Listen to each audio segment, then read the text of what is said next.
Alright, ebana mwanadada maarufu mwigizaji wa Nollywood kutoka nchini Nigeria, Regina Daniel, kwa taarifa ambazo zimesambaa weekend hii kupitia mitandao ya kijamii nchini humo, ni kwamba ndoa yake na bilionea Nadine Nwoko imevunjika, sababu zikiwa ni domestic violence, unyanyasaji wa kijinsia ambao alikuwa akiupata kutoka kwa mume wake huyo ambaye walifunga ndoa 2019 alipokuwa na umri wa miaka 19, lakini mume wake kwa hivi sasa ana umri wa miaka 64, so ni range ya miaka 39 kati yao wawili, wakiwa na watoto wawili tayari, ndoa yao ikiwa imedumu kwa miaka 5. Video clip iliachiwa ikimuonyesha mwanadada Regina Daniel akiongea kwamba ndani ya nyumba mume wake yeye si chochote, lakini akiwa kwenye nyumba yake anaonekana kama queen. Na taarifa za mwanzoni ambazo zilikuwa zimetoka ni kwamba mama yake Regina Daniel ndio ambaye aliforce paka ndoa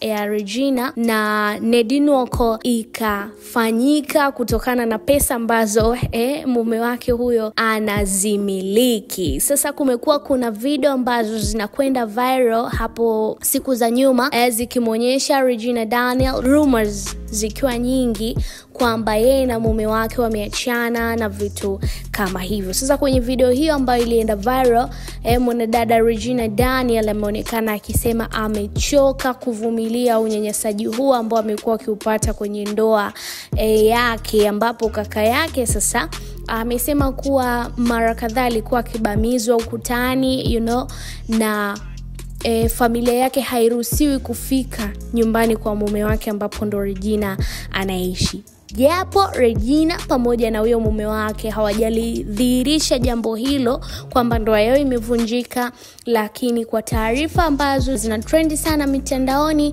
ni kwamba ndoa hiyo haipo. Sasa wa Nigeria wamekuja juu na kusema kwamba mwanamke huyo alikuwa kwenye ndoa hiyo kutokana na pesa ambazo alikuwa anazipata, Ferrari na maisha ya luxury ambayo alikuwa akienjoy. So vijana tafuteni bana hela sana. Huyo alikuwa ni Regina Daniel, miaka 25, mume wake na miaka 64, range ni kubwa sana, lakini ndoa hiyo wengi wanasema ilifungwa kutokana na pesa, na Regina alikuwa anaonekana hana amani, lakini akawa anaenjoy pesa na maisha luxury ambayo alikuwa akiyapata kutoka kwenye ndoa hiyo. That is how it is in PMTV2. Usisahau kusubscribe, kulike, kushare na kucomment. Mimi naitwa Best Benny, you already know. Stay tuned baby.